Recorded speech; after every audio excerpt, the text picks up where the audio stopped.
परमेश्वरको वचनलाई आदर गर्न सिक्नुपर्छ। परमेश्वरको वचन हामीले के गर्नुपर्छ? आदर दिनुपर्छ। जहाँ परमेश्वरको वचन बोलेको हुन्छ नि मेरो प्रिय, आदर गर्न सिक्नुहोस्। वचन बाइबललाई किस खाएर के पनि हुँदैन।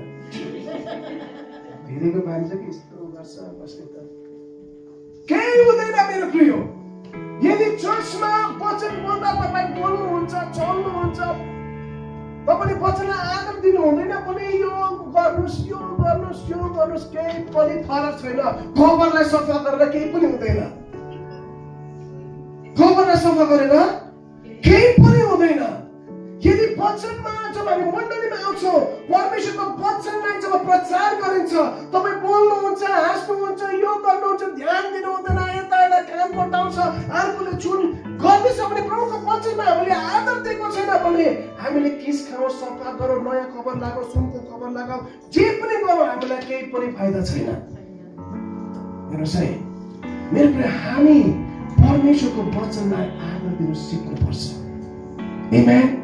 प्रभुको वचनलाई आदर दिनुहोस्, किनभने वचन चाहिँ जीवित छ, जीवित अनि क्रियाशील छ। वचनले काम गरेको देख्न चाहनुहुन्छ भने पास्टरले भनेको नभन्नुहोस् है, मैले के पनि भनेको छैन तपाईँलाई, वचनले भन्दैछ। मैले भनेको छैन, मैले केही पनि भनेको छैन, वचनले भन्दैछ। आमेन। वचनले भन्दैछ मेरो प्रिय।